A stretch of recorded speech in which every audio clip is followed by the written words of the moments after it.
अगर आप एक इनफर्टिलिटी के पेशेंट हो, आपका कुछ ट्रीटमेंट चल रहा है और आपको सोनोग्राफी पे बताया गया कि आपको फाइब्रॉइड है यूट्रस में, तो उसका आपकी ट्रीटमेंट पे क्या असर पड़ेगा? आपके प्रेग्नेंट रहने के क्या चांसेस रहेंगे? और इस फाइब्रॉइड का आप कैसे ट्रीटमेंट कर सकते हैं? तो जानिए इन्हीं सारे क्वेश्चंस के आंसर्स इस वीडियो में, लेकिन उसके लिए आपको ये वीडियो एंड तक देखना पड़ेगा। हाय, तो हमारे आज के वीडियो का टॉपिक है फाइब्रॉइड इन इनफर्टिलिटी। तो पहले तो देखते हैं कि प्रेगनेंसी कैसे होता है। तो नॉर्मली आप प्रेगनेंसी होने के लिए हमें एक एग चाहिए और एक स्पर्म चाहिए। आपकी बॉडी में यूट्रस होता है, उसके दो बाजू में दो फेलोपियन ट्यूब्स होते हैं और उसके दो बाजू में दो ओवरीज होते हैं। ओवरीज के अंदर फॉलिकल्स है। उसमें से एक फॉलिकल आपके इंटरनल हार्मोन्स की वजह से हमेशा ग्रो होता है और वो फॉलिकल रप्चर होकर उसके अंदर का एग बाहर आता है और ट्यूब में चला जाता है, जिसे हम बोलते हैं ओवुलेशन। और वो एक 24 आवर्स के अंदर वहां तक अगर स्पर्म पहुंच पाएगा तो वो एक फर्टिलाइज हो जाएगा, उसका एम्ब्रियो बनेगा और वो एम्ब्रियो ट्यूब से ट्रैवल करके यूट्रस में आ जाएगा। और अगर एंडोमेट्रियल लाइनिंग जो यूट्रस के अंदर का लेयर है वो उसके लिए प्रिपेयर्ड रहेगा अच्छी तरह से, तो वो वहां पे चिपक जाएगा, इम्प्लांट होगा और इस तरह से प्रेगनेंसी होगा। तो जो ये फाइब्रॉइड है ये यूट्रस के अंदर की आप गांठ बोल सकते हो। यूट्रस जिस सेल से बना है, यूट्रस का अंदर का वॉल एंडोमेट्रियम और उसके बाहर का जो वॉल है मायोमेट्रियम, वो मायोमेट्रियम जिस सेल से बना है उस सेल्स का एक फोड़ा या फुंसी या ऐसे टाइप का आप गांठ समझ सकते हो, जिस जो एक्चुअली फाइब्रॉइड है। ये फाइब्रॉइड अलग अलग लोकेशंस पे हो सकता है। कभी कभी वो यूट्रस की अंदर की लाइनिंग के पास होता है, सब एंडोमेट्रियल फाइब्रॉइड बोलते हैं हम उसको। कभी कभी वो यूट्रस की वॉल के अंदर होता है, इंट्राम्यूरल फाइब्रॉइड बोलते हैं। और कभी कभी वो यूट्रस की बाहर की साइड पे होता है, जिसे हम सबसिरोजल फाइब्रॉइड बोलते हैं।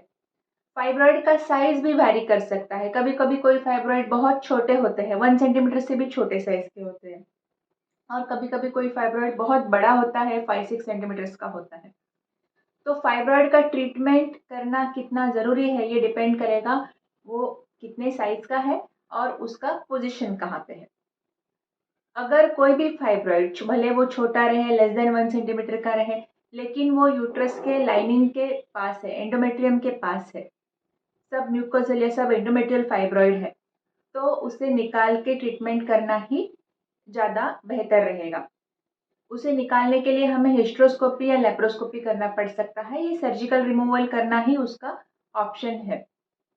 उसके बाद हम इनफर्टिलिटी का कोई भी ट्रीटमेंट कर सकते हैं, क्योंकि ये जो फाइब्रॉइड जिस लोकेशन पे है उसी लोकेशन पे आपका एम्ब्रियो इम्प्लांट होता है।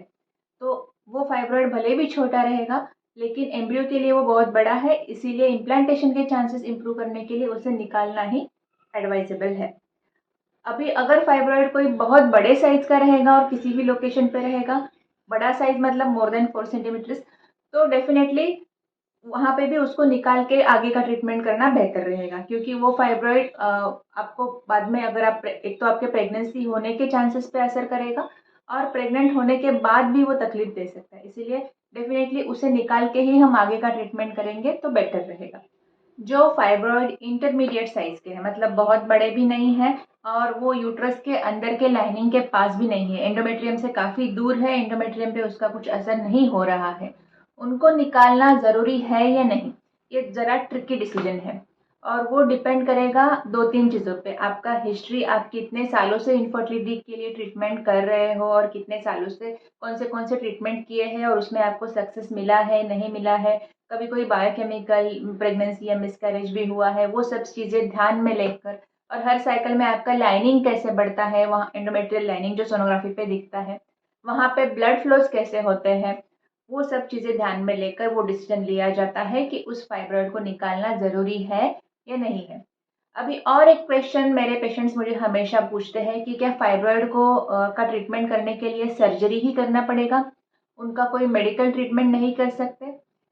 तो अनफॉर्चुनेटली इनफर्टिलिटी के पेशेंट्स में मेडिकल ट्रीटमेंट का ज़्यादा रोल नहीं है, क्योंकि जो मेडिकल ट्रीटमेंट है वो कभी कभी थोड़ा एक्सपेरिमेंटल स्टेज पे है, और वो किसी किसी पेशेंट्स में जहाँ पे रिप्रोडक्टिव एम नहीं है, बच्चे ऑलरेडी बच्चे हो चुके हैं और उनको सिर्फ यूट्रस निकालने का या फाइब्रॉइड निकालने का सर्जरी नहीं करना है, वहाँ पे हम कुछ मेडिकल ट्रीटमेंट, कुछ इंजेक्शंस है, यूरिप्रिस्टाल जैसे मेडिसिन है, वो देखकर ट्राई कर सकते हैं।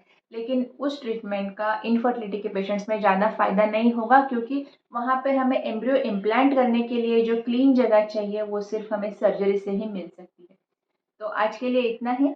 अगर आपको इस विषय में कुछ डाउट्स है तो आप नीचे कमेंट्स में पूछ सकते हैं।